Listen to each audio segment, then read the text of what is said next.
The alarm screamed through the research station like a dying animal. Dr. Minji looked up from her microscope, her hands still steady despite the fear crawling up her spine.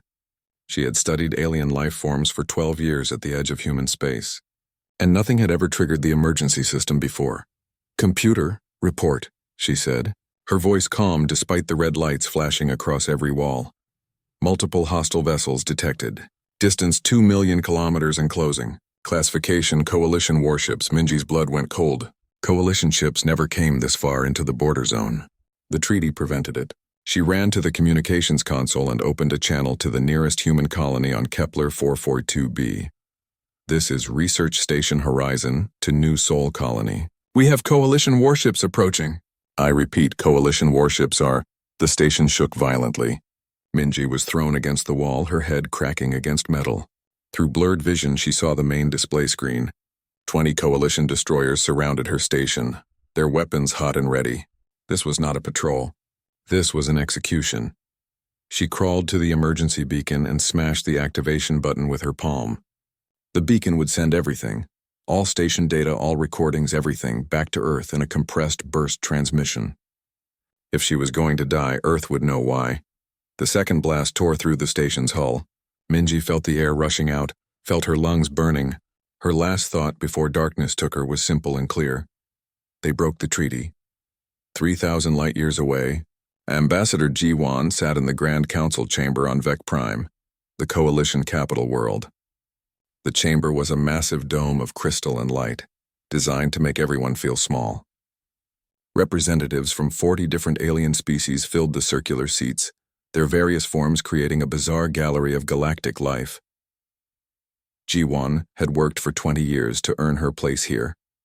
She believed in the treaty, believed in peace between humans and the rest of the galaxy. Earth had given up so much to join the Coalition. Their right to expand, their right to build warships, their right to defend themselves beyond their own solar system. But in return, they received protection, technology, and a place among the stars. The High Counselor entered the chamber, its 6 legs clicking on the polished floor. The creature looked like a cross between a spider and a beetle, with clusters of black eyes that reflected no warmth. Ji-Wan had met this being dozens of times over the years. Today something felt different. "This emergency session is called to order," the High Counselor announced, its voice translated into 100 languages simultaneously. "We gathered today to address the human problem." Ji-Wan's stomach dropped. "Human problem? What problem?" "For 70 years we have watched the humans," the High Counselor continued. "We welcomed them. We gave them the treaty. We hoped they would learn to be civilized, to be peaceful like the rest of us. But we were wrong." Around the chamber, other representatives nodded their various heads, bobbed their tentacles, or made gestures of agreement. Ji-Wan stood up, her voice sharp. "What are you talking about? We have honored every part of the treaty." You have grown too fast," the High Counselor interrupted. "In 70 years you have advanced technologically at a rate that took other species thousands of years. You are dangerous. You are a threat to galactic stability." "That's not true. We've done nothing but..." "The decision has been made," the High Counselor said, and Ji-Wan heard the finality in its words. "Human colonies beyond Earth will be dismantled. Human technology will be seized. Earth itself will be contained permanently. This is for the good of the galaxy." Ji-Wan felt the room spinning. This was genocide dressed up in political language. "This was extinction. You're breaking the treaty," she whispered. "No, Ambassador. We are correcting a mistake." Security forces entered the chamber.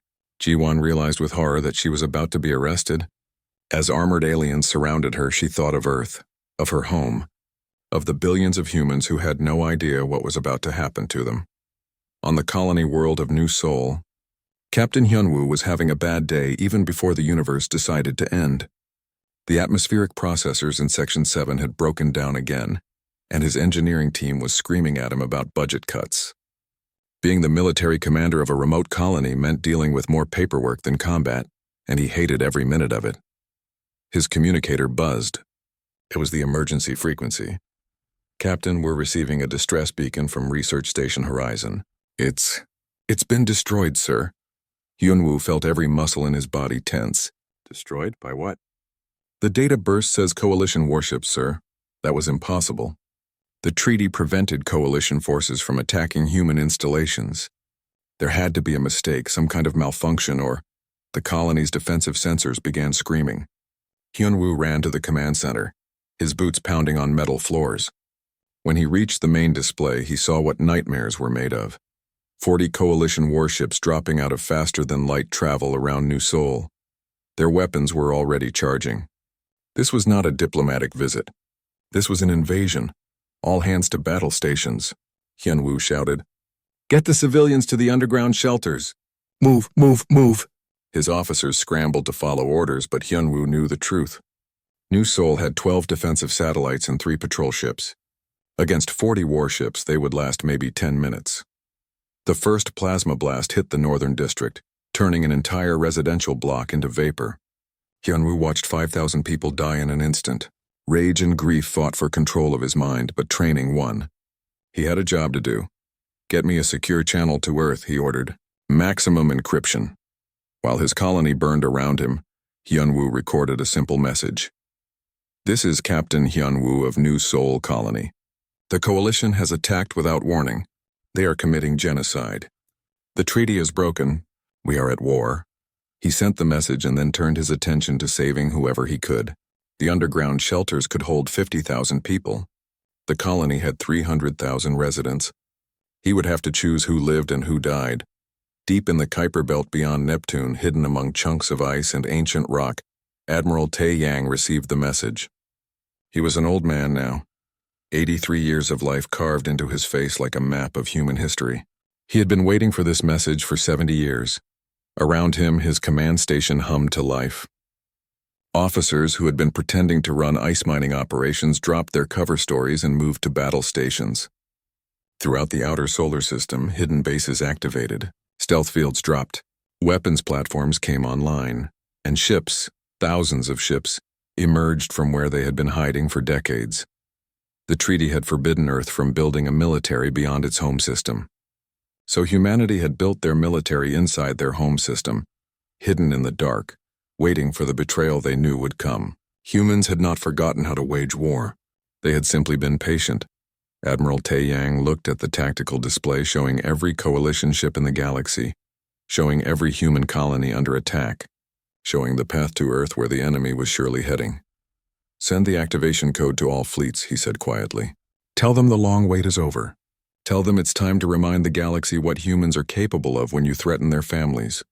The officer hesitated. Sir, this means total war. No, Tae-yang corrected, his eyes hard as diamond. This means survival. They wanted to make us civilized, to make us weak. They forgot that humans clawed their way to the top of their own world's food chain by being the most dangerous thing on the planet. Now they're about to learn that lesson in the worst way possible. He pressed the button that would change galactic history forever. Across human space, the Shadow Fleet began to move. The galaxy was about to discover that 70 years of peace had not made humans soft. It had given them time to prepare for war. The Earth Defense Council met in an underground bunker 3 kilometers beneath the Rocky Mountains. The room was crowded with military leaders, government officials, and scientific advisors. Everyone looked exhausted. In 3 days, humanity had lost 12 colonies and over 40 million people. Admiral Tae-yang stood at the head of the table, his uniform crisp despite not sleeping for 72 hours. Around him, holographic displays showed the strategic situation. It was grim.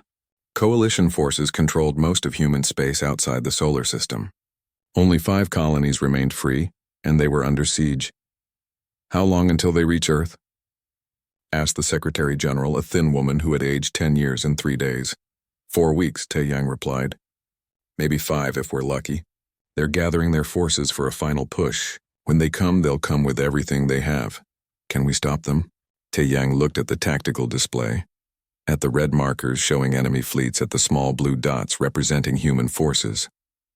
The numbers were not in humanity's favor. The coalition had 10,000 warships. Humanity had built 3,000 in secret over 70 years. 10 to 3 odds were not good. Yes, he said simply. We can stop them. But the cost will be enormous. A general across the table slammed his fist down. The cost?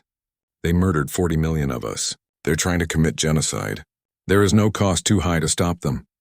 Before Tae-yang could respond, an aide rushed into the room. Sir, we're receiving a transmission. It's from Vec Prime. It's Ambassador Jiwan. Everyone went silent.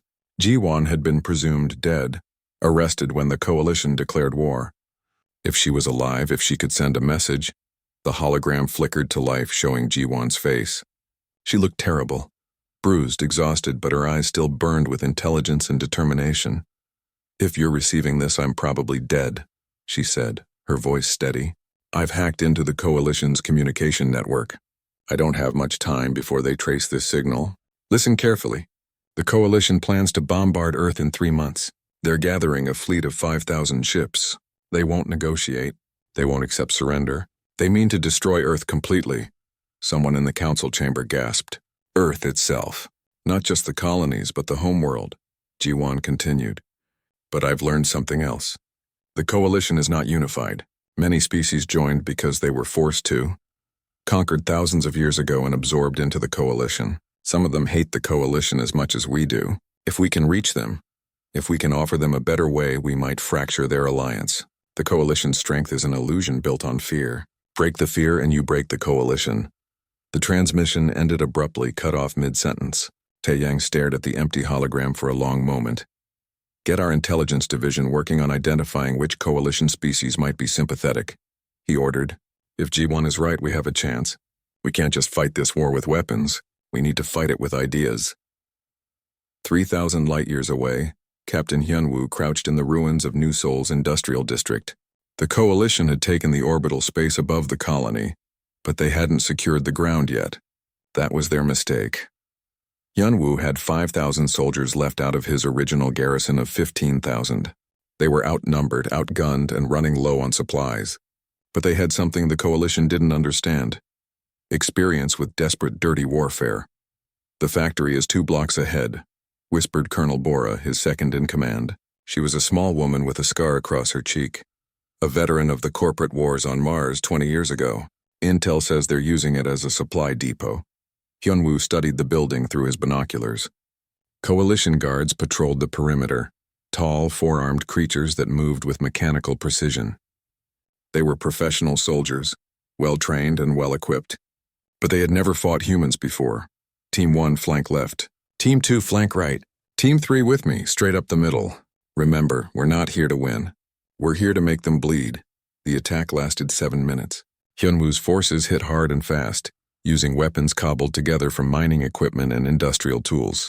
They killed 30 Coalition soldiers, destroyed enough supplies to feed a battalion for a month, and disappeared into the ruined city before reinforcements could arrive. As they retreated through burned-out buildings, Bora pulled up beside Hyunwoo. "Did you see their faces when we attacked?" "They were terrified. I don't think they've seen real combat in generations." Hyunwoo nodded grimly. The Coalition had been at peace for 10,000 years. They had forgotten what war truly meant. Humans had been at war somewhere on Earth for most of their recorded history. This was humanity's home field advantage. They were better at organized violence than any species in the galaxy. But that advantage wouldn't matter if Earth fell. They needed to hold out long enough for reinforcements, long enough for Taeyang's fleets to turn the tide. On Earth, Engineer Daehan worked in a secret laboratory beneath the Sahara Desert. He was a thin man with wild hair and eyes that barely blinked. The kind of person who could focus on a problem for days without sleeping. Right now, he was focused on building humanity's last hope, the Prometheus Array. 30 relativistic kill vehicles, each capable of accelerating to 99% the speed of light. At that velocity, even a small projectile carried the energy of a nuclear weapon. The array could strike targets across light years, could destroy planets, could end civilizations. "It's ready," Daehan announced to the military observers watching from behind reinforced glass. "We can deploy it within 48 hours. Give the order, and we can wipe out the Coalition's core worlds before they even know what hit them." One of the observers, a general with more medals than sense, smiled. "Finally a weapon that gives us the advantage. With this we can become monsters," interrupted Elder Hana, entering the observation room with slow, careful steps. She was 120 years old, the oldest living human, a survivor of Earth's last global war almost a century ago. She had seen what weapons of mass destruction could do to the human soul. "This weapon is genocide in a box," Hana continued, her voice soft but firm. If we use it, we become exactly what the Coalition claims we are, dangerous barbarians who must be destroyed. We will win the war and lose ourselves. Better that than extinction, the general shot back. Hana looked at him with eyes that had seen more death than anyone in the room. Is it, I wonder? What's the point of survival if we have to become evil to survive? The argument continued, but Dahan tuned it out. He was an engineer, not a philosopher. He built what he was told to build. Whether humanity used his weapons wisely or poorly, that was someone else's problem. But deep down, in a part of himself he rarely acknowledged, Dahan hoped they would never use the Prometheus array. He had put too much of himself into creating it, and he feared what it would say about humanity if they actually pulled the trigger. Admiral Taeyang's fleet struck like a hammer against glass. 300 human warships dropped out of faster-than-light travel at the edge of the New Busan system, where a coalition fleet of 500 ships was preparing to bombard the colony into dust. The coalition commander, confident in numerical superiority, moved to engage. That was his first and last mistake. Human warships were smaller than coalition vessels, faster, more maneuverable. They swarmed like angry hornets, hitting weak points in shields, targeting weapon systems, coordinating attacks with a precision that spoke of thousands of years of human military evolution. Within an hour, 200 coalition ships were destroyed or disabled. The remaining 300 retreated in disorder, abandoning the siege of New Busan. Taeyang watched from his flagship as the enemy ran. "Send a message to the survivors," he ordered. "Tell them they may leave unharmed. Tell them we do not make war on those who retreat. Tell them that humans fight to defend ourselves, not to conquer." His executive officer looked confused. "Sir, we should pursue. We could destroy them all." "No," Taeyang said firmly. "We could, but we won't. This war is about more than just killing the enemy. It's about showing the galaxy who we really are. The Coalition says we're monsters. Let's prove them wrong." The Battle of New Busan changed everything. News of the human victory spread across the galaxy faster than light. Species that had thought humans would be crushed in days suddenly realized this war might last years, or that humans might actually win. In her prison cell on Vec Prime, Ambassador Jiwon heard about the victory from a sympathetic guard, a young alien who secretly disagreed with the Coalition's war. The guard brought her food that wasn't poisoned and news from the front lines. "Your people are winning," the guard whispered. "The High Council is frightened. They never expected real resistance." Jiwon smiled for the first time in days. Taeyang had done it. He had bought Earth time. Now she needed to do her part. Escape, survive, and help turn this war into something more than just endless killing. Because Jiwon understood something that many didn't. This war would end eventually. The question was what would come after. Would humanity become the new tyrants of the galaxy? Or would they create something better? She intended to make sure it was the latter. Commander Jisoo pulled her fighter into a tight spiral, evading plasma fire from 3 Coalition interceptors. Her console screamed warnings at her, telling her things she already knew. She was outnumbered, outgunned, and probably about to die. She smiled anyway.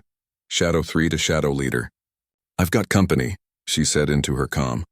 Her voice calm despite the G-forces crushing her into her seat. "We see you. 3. Hold position, we're coming around." Jisoo didn't hold position. She never did. Instead, she cut her engines completely, letting momentum carry her forward while her fighter went dark. The Coalition interceptors, confused by the sudden loss of their target, flew past her position. Big mistake. Jisoo fired her engines at full burn, coming up behind the rearmost interceptor and putting 3 missiles into its engine core. The Coalition ship exploded in a beautiful bloom of fire and debris. She was already moving to the next target before the first one finished dying. 2 more kills in 30 seconds. That brought her total to 70 confirmed kills in 3 weeks of combat. Some pilots back home were calling her humanity's ace, the best fighter pilot in the fleet. Jisoo didn't care about fame. She cared about making sure no more human colonies burned like new soul. Shadow 3, return to carrier. You're out of missiles and your fuel is critical. Copy that, leader. Coming home. As Jisoo guided her fighter back to the carrier Indomitable, she thought about the Coalition pilots she'd killed today. Did they have families? Did they believe they were fighting for something righteous? Probably most soldiers did, but that didn't matter. They had come to destroy her people, and she would send every single one of them to hell if that's what it took to save Earth. 3 systems away, Colonel Bora led her resistance fighters through the streets of occupied New Pyongyang colony. The Coalition had taken this world 2 weeks ago, and their occupation had been brutal. Humans were confined to ghettos, their movements restricted, their communications monitored. It was a prison planet now. Bora intended to change that. "Charges set on the barracks," whispered one of her team, a young man named Jinwoo who had been a teacher before the war. Now he built bombs with the same careful attention he once used to grade papers. "Communications hub is wired," reported another voice over the radio. Bora checked her watch. 3 minutes until detonation. She crouched in the shadows of a ruined building, watching Coalition patrols march past. They moved in tight formations, nervous despite their superior numbers. They should be nervous. In urban warfare, defending forces had every advantage, especially when those forces were willing to sacrifice everything. The first explosion lit up the night like a second sun. The barracks, housing 500 Coalition soldiers, turned into an inferno. Before the guards could react, the communications hub exploded, cutting off their ability to call for reinforcements. Then came the small charges scattered throughout the military district, creating chaos and confusion. Bora's fighters struck from everywhere and nowhere. A sniper shot here, a grenade there, ambushes in alleyways and traps in abandoned buildings. The Coalition soldiers, trained for space combat and conventional warfare, had no idea how to fight against an enemy that melted into the civilian population. By dawn, 2,000 Coalition soldiers were dead. Bora had lost 30 fighters. The math was brutal but simple. She could afford to lose 30 for every 2,000. The Coalition couldn't afford those losses forever. As her team retreated into the underground tunnels beneath the city, Jinwoo asked the question that haunted all of them. "Are we becoming terrorists? These tactics, they're not exactly honorable." Bora turned to look at him, her face hard. "Honor is a luxury for people who aren't facing extinction. We do what we must to survive. When the war is over, we can debate ethics. Until then, we fight." But privately, in the quiet moments between operations, Bora wondered the same thing. How much humanity could humans lose while fighting to stay human? Captain Hyunwoo finally retook New Seoul after 4 weeks of brutal urban combat. His forces, supported by orbital strikes from Taiyang's fleet, pushed the Coalition garrison into a defensive pocket near the spaceport. The enemy commander requested terms of surrender. Hyunwoo stood in the ruins of what had once been the colonial governor's office, facing the Coalition commander across a makeshift table. The alien was tall and thin, with skin that seemed to shift colors based on its emotions. Right now it was showing deep blue. Fear. "My soldiers will be treated according to military law," the commander said through a translation device. "They are prisoners of war entitled to—" "I know what the laws say," Hyunwoo interrupted. "Your soldiers will be treated well. They'll receive medical care, food, shelter. They'll be sent home when this war ends." The Coalition commander looked surprised. Its skin shifted to a lighter blue, confusion. You're not going to execute us?" Hyunwoo felt a flash of anger. "What kind of monsters do you think we are? We fight to defend ourselves, not to murder prisoners. Your people came here and killed 50,000 civilians in this colony alone. Children, families, people who had nothing to do with military matters. And you ask if we're going to execute you?" He stood up, towering over the alien commander. "I should. Every fiber of my being wants to. But I won't, because that's not who we are. Humans can be vicious when we need to be, but we're not savages. Remember that when you go home. Tell your leaders what you saw here. Tell them that humans gave you mercy when you deserved none." The exchange was recorded and broadcast across the galaxy. Within days, the video had been seen by billions of beings on thousands of worlds. Public opinion began to shift. Maybe humans weren't the monsters the Coalition claimed. Maybe the Coalition had made a terrible mistake. Admiral Taiyang pushed deeper into Coalition space, his fleet growing as more ships arrived from Earth's hidden shipyards. His strategy was methodical and brutal. Target military installations only. Avoid civilian casualties. Offer quarter to enemies who surrendered. And show no mercy to those who didn't. The Coalition's military structure, designed for peacekeeping and intimidation, proved catastrophically unsuited for real warfare. Their officers had no experience with an enemy that fought back effectively. Their logistics networks, spread across hundreds of light years, were vulnerable to human raids. Their morale crumbled as losses mounted, but Taeyang knew the war was far from over. The Coalition still had thousands of ships, still controlled most of the galaxy's industrial capacity. They were wounded but not defeated, and a wounded animal was the most dangerous kind. "Sir, we're receiving a diplomatic transmission," his communications officer reported. "It's from the Takari Empire. They want to talk." Taeyang felt a spark of hope. The Takari were one of the Coalition's oldest members, a reptilian species that controlled a dozen star systems. If they were reaching out, "Put them through." The hologram showed a Takari diplomat, its scales gleaming under harsh lighting. When it spoke, its voice was like rocks grinding together. "Admiral Taeyang, my government has been watching your war with great interest. We believe the Coalition has acted unjustly. We believe humanity has the right to defend itself. We wish to discuss alternative arrangements." This was it. The first crack in the Coalition's unity. Taeyang kept his expression neutral, but inside he was celebrating. "I'm authorized to discuss terms," he said carefully. "What did you have in mind?" Diplomat Sunho arrived at the Takari homeworld 3 days later, aboard a diplomatic shuttle, escorted by a squadron of human fighters. He was a small man with gentle eyes and a mind like a steel trap. For 15 years before the war, he'd worked in interspecies trade negotiations. Now he would use those skills to fracture an empire. The Takari leadership met him in a palace carved from solid stone, ancient and intimidating. Sunho didn't let the setting shake him. He'd negotiated with corporate executives who could buy and sell planets. He could handle this.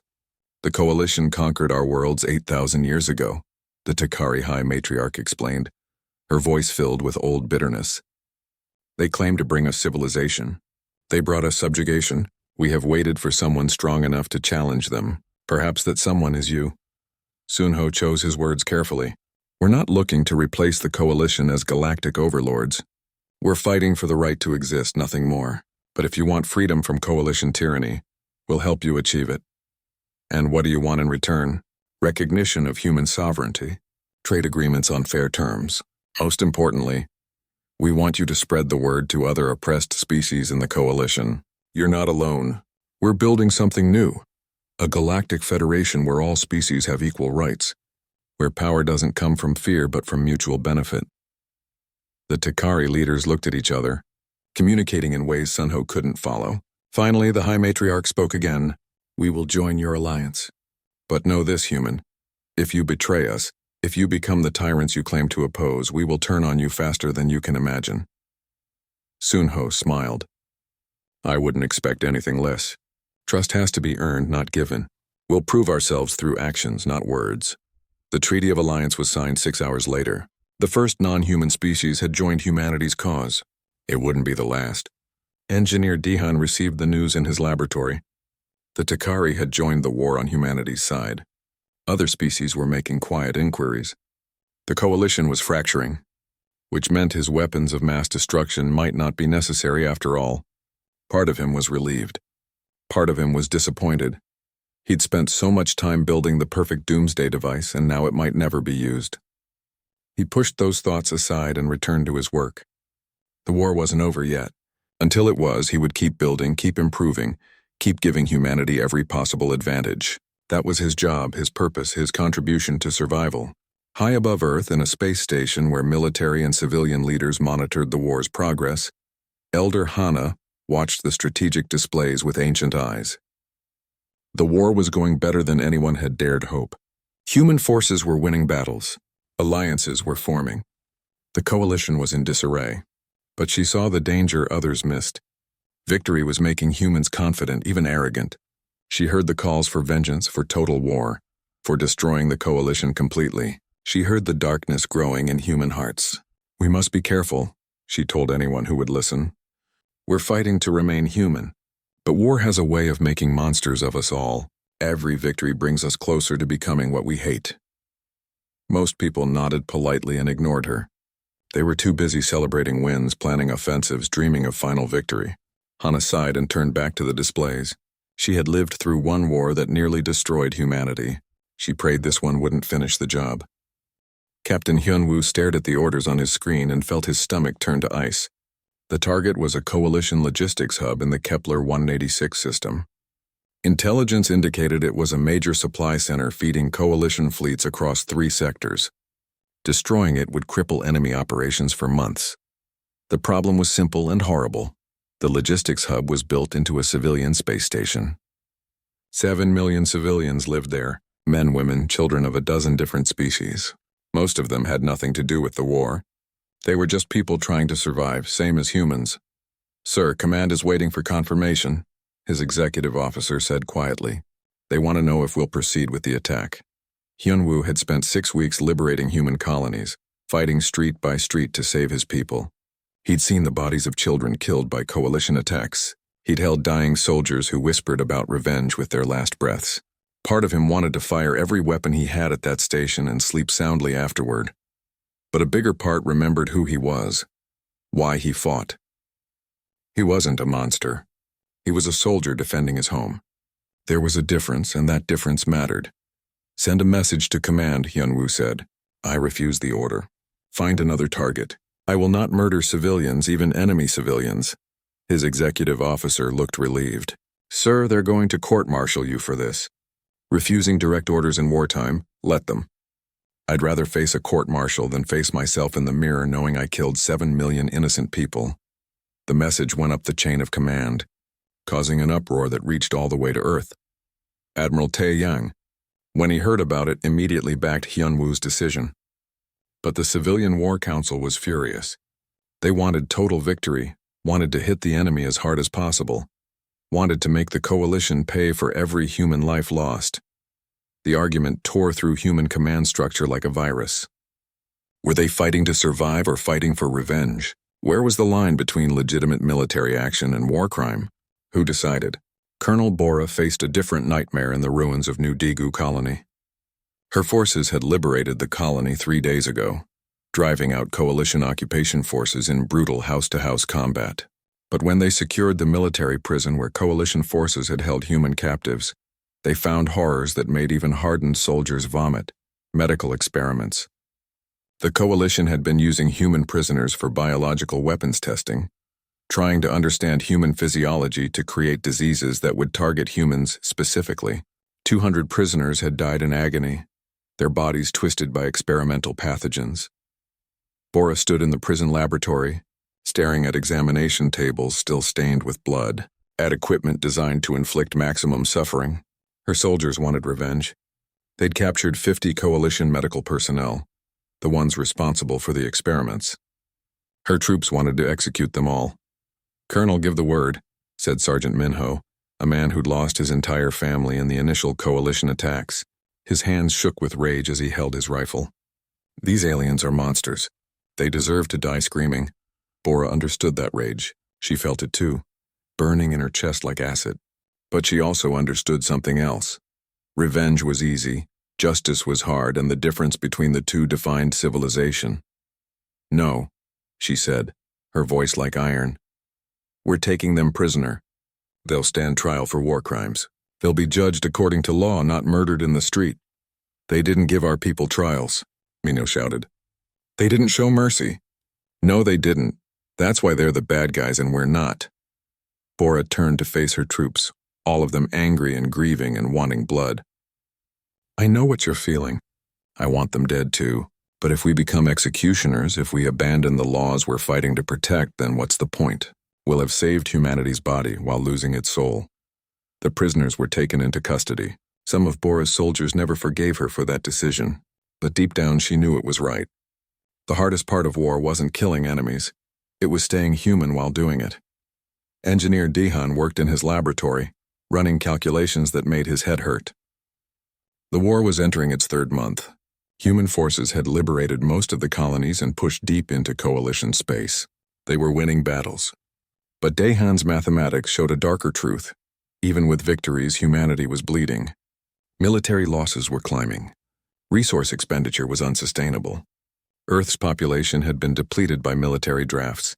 Millions of young people pulled from schools and jobs to fight a war that might last years. Industrial capacity was stretched to breaking point. Every factory converted to military production. At the current rate of attrition, humanity would win the war. But Earth would be a gutted shell. Its population decimated, its economy collapsed, its future uncertain. They would survive, but barely. Dahan had a solution, a terrible one, but a solution nonetheless. Attack Vec Prime directly, he told the War Council via video link. Use the Prometheus array. Target the Coalition capital world and their 3 largest military production centers. 4 strikes, total devastation. The Coalition will have no choice but to surrender immediately. The council chamber went silent. Finally, someone spoke.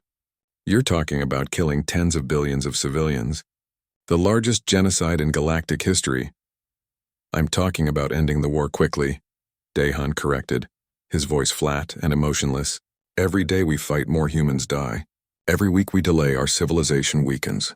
Strike now, strike hard, and we save more human lives in the long run. And lose our humanity in the process, Elder Hannah said, her voice cutting through the debate like a knife. She'd been sitting quietly in the corner listening to the discussion. Now she stood, moving with slow dignity to the center of the room. I am 120 years old, Hannah said. I survived Earth's last world war. I watched humans use weapons of mass destruction against each other. I saw cities turn to ash, countries erased, millions dead in seconds. And I saw what it did to the survivors. She looked directly at Dahan through the video screen. The weapons didn't just kill our enemies. They killed part of us.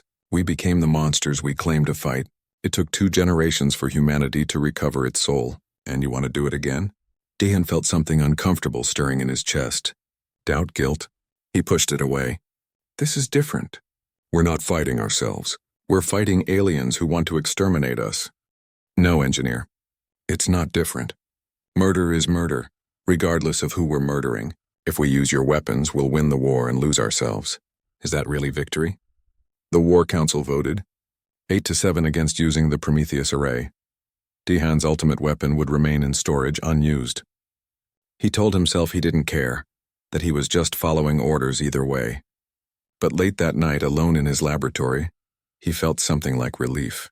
Ambassador Jiwan finally escaped from Vec Prime, with help from sympathetic aliens within the Coalition government.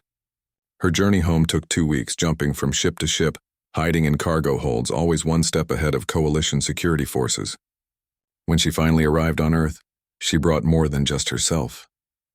She brought information, intelligence about Coalition politics, names of species who secretly opposed the war, details about internal divisions and power struggles.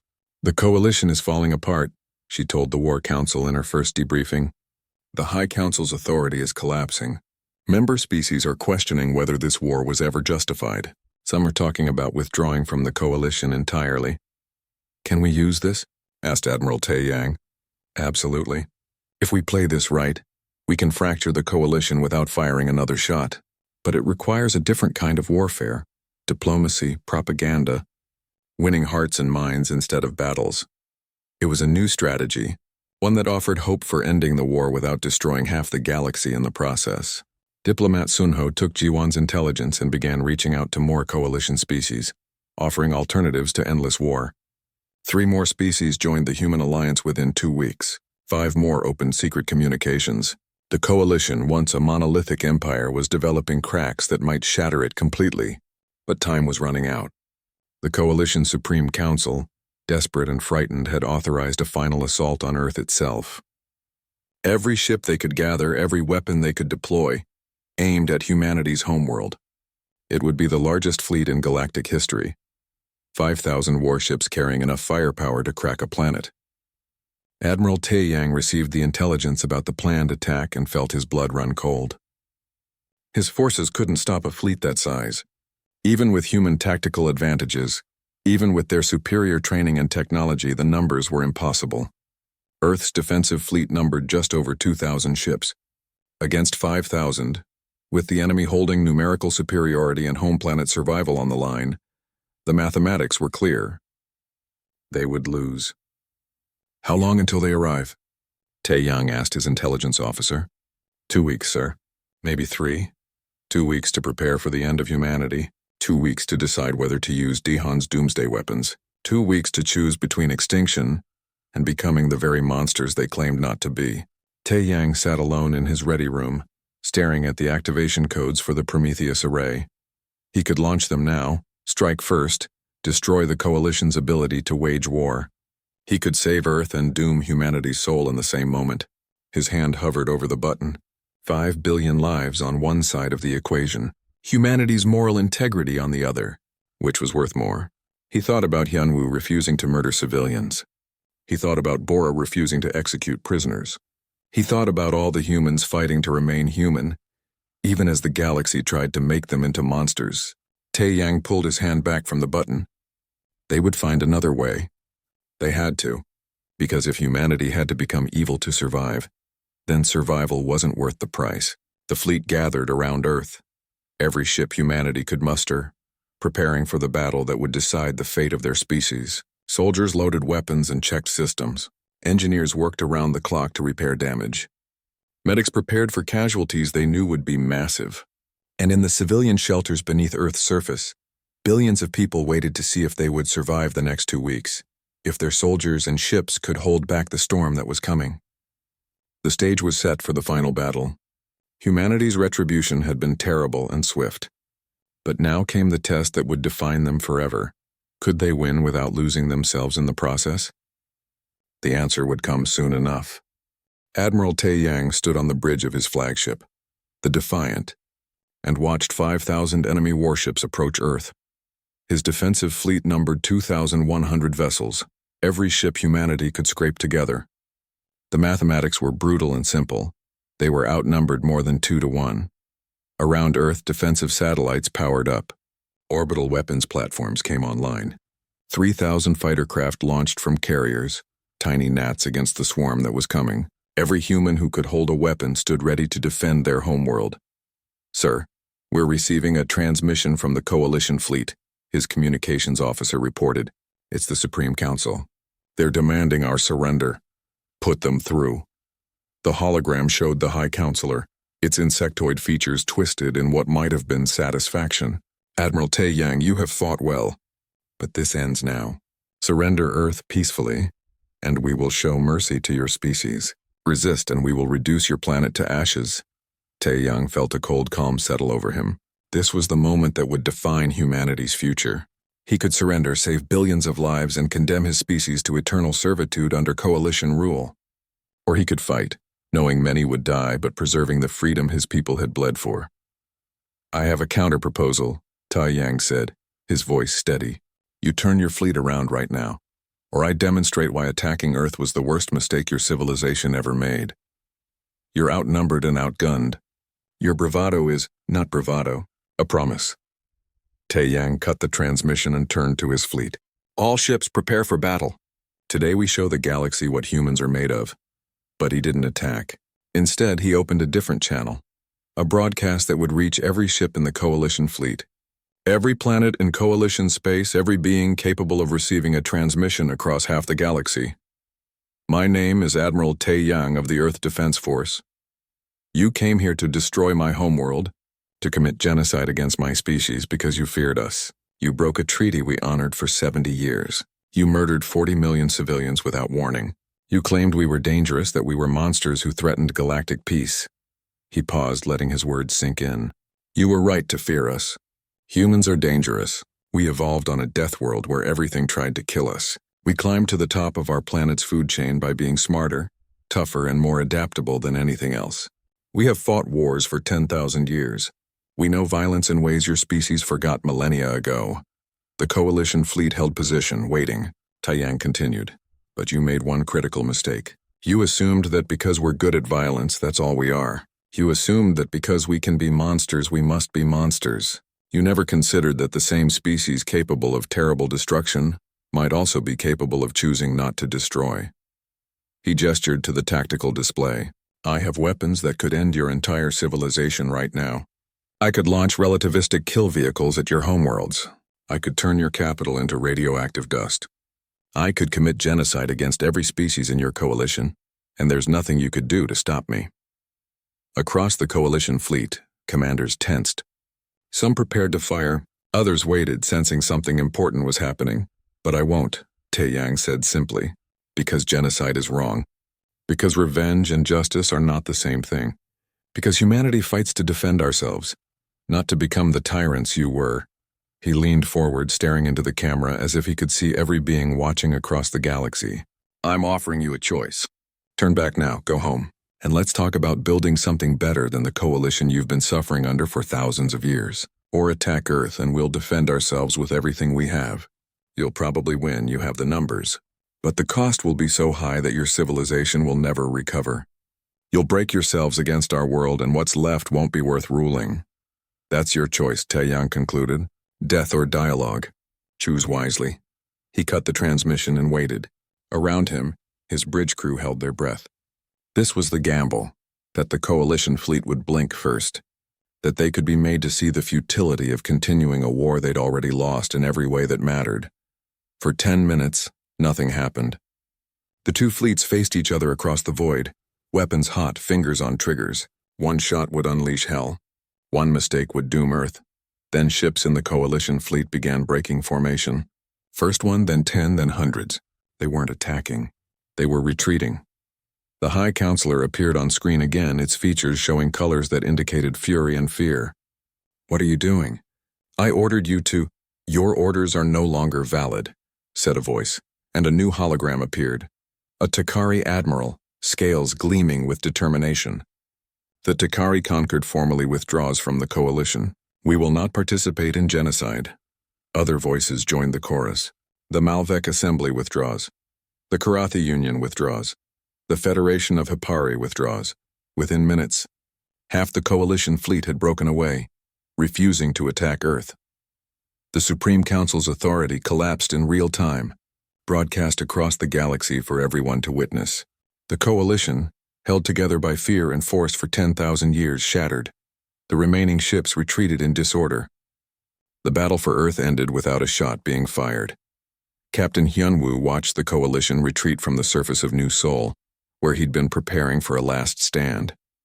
When the news came through, his soldiers cheered. Some cried. Many just sat down in exhaustion, overwhelmed by the realization that they'd survived.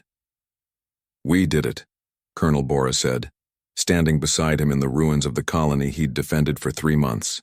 We actually did it. We did, Hyunwoo agreed. But now comes the hard part, winning the peace. Across liberated human space, similar scenes played out. Soldiers who'd been fighting for their lives suddenly found themselves with no enemy to fight. The war hadn't ended with a bang, but with a whimper, with the enemy simply refusing to continue. Engineer Dahan dismantled the Prometheus array, destroying the doomsday weapons he'd built with such care.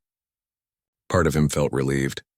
Part of him wondered if they'd simply gotten lucky, if next time humanity wouldn't have a choice but to use such weapons. He pushed those thoughts away and returned to civilian work, designing engines instead of bombs. Ambassador Jiwon chaired the first meeting of what would become the new Galactic Assembly. Representatives from 40 species gathered in a neutral space station, former enemies and allies alike, to discuss building something better than the coalition. The old coalition was built on hierarchy, Jiwon said, addressing the assembly. Some species ruled, others obeyed. That system led to oppression, resentment, and eventually war. We propose something different, a federation of equals, where every species has a voice, where decisions are made by consensus, where power comes from cooperation instead of fear. The debate lasted 3 weeks. There were arguments, disagreements, near walkouts. But slowly, painfully, a new order began to take shape. Not a human empire replacing the coalition's tyranny, but a genuine alliance where all species had equal standing. Commander Jisoo returned to civilian life, opening a flight academy on Earth where she trained pilots from a dozen different species. Humans and Takari and Karathi learned together, flying side by side, building friendships that would prevent future wars. Diplomat Sunho negotiated the Treaty of Earth, a document that would govern galactic relations for generations. Its core principles were simple: sovereignty for all species, mutual defense against aggression, free trade, cultural exchange, and a commitment to resolve disputes through dialogue instead of warfare. Not everyone signed immediately. Some species remained suspicious of humans. Others wanted to carve out their own empires from the coalition's ruins. But 47 species signed that first treaty, and more would follow over the coming years. Colonel Bora oversaw war crimes trials for coalition officers who'd committed atrocities. The trials were fair, conducted according to established law, with proper defense attorneys and appeals processes. Some defendants were executed. Others received prison sentences. A few were even acquitted when evidence proved their innocence. The galaxy watched these trials closely. Humans could have simply executed their enemies, could have acted on revenge. Instead, they demonstrated that even the worst crimes deserved proper justice. It was a powerful statement about who humans chose to be. Captain Hyunwoo, promoted to admiral after his refusal to murder civilians, led humanitarian missions to former coalition worlds suffering from the war's aftermath. Human engineers rebuilt infrastructure. Human doctors treated the wounded. Human farmers helped restore food production. Every species that had fought against humanity saw human soldiers distributing aid instead of taking revenge. It changed minds faster than any propaganda could have. Admiral Tai Yang retired from active service and became an advisor to the new galactic government. He spent his final years writing a memoir about the war, about the choices made and the costs paid. His last chapter was titled The Price of Humanity. "We could have won by becoming monsters," he wrote. "We could have used our worst weapons and ended the war in days. But we would have lost something more important than any battle. We would have lost ourselves." Humanity's greatest strength was never our ability to destroy. It was our ability to choose not to destroy, even when destruction was the easier path. Elder Hannah lived to see the peace she'd fought for, dying peacefully at 135 years old. At her funeral, representatives from 20 species attended, honoring the human who had reminded her people that wisdom mattered more than weapons. 15 years after the war ended, a memorial garden opened on New Sol. Names were carved into stone walls: human and alien, soldier and civilian, everyone who died in the conflict. The garden made no distinction between sides. Death had made equals of them all. Young people from dozens of species walked through the garden, reading names, learning history. Human children played with Takari younglings and Karathi hatchlings. They didn't remember the war. They only knew the peace that followed. In the galactic capital, no longer Vec Prime but new Unity Station built cooperatively by all species, Ambassador Jiwan addressed the 100th session of the Galactic Assembly. 15 years ago we stood at the edge of destruction, she said, her hair now white with age but her voice still strong.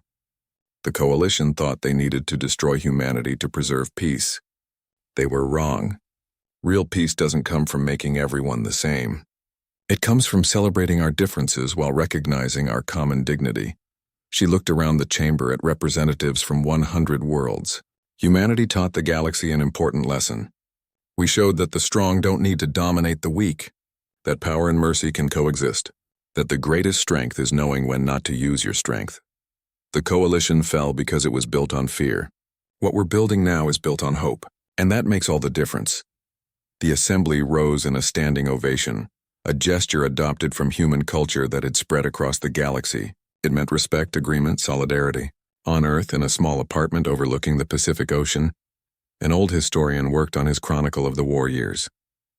He was from a species that had fought for the Coalition, had fired weapons at human ships, had believed the propaganda about dangerous barbarians. Now he lived on Earth, married to a human woman, teaching at a human university. His children were half human, growing up speaking 2 languages, belonging to 2 cultures. He titled his work, They Broke the Treaty with Earth. His final paragraph read, "The Coalition broke the treaty with Earth, expecting quick victory over a primitive species. Instead, they awoke something they couldn't understand, not monsters but humans. And humans proved to be the most dangerous thing imaginable, a species that combined the capacity for terrible violence with the wisdom to choose mercy. The stars burned with human retribution, yes, but they also burned with human compassion, human justice, human hope. In the end, that hope conquered more worlds than any weapon ever could. The Coalition's greatest mistake wasn't starting a war with humanity.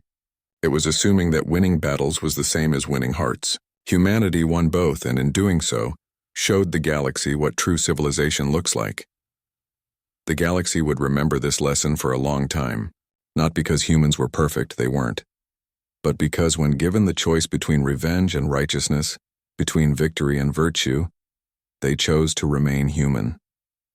And that choice changed everything.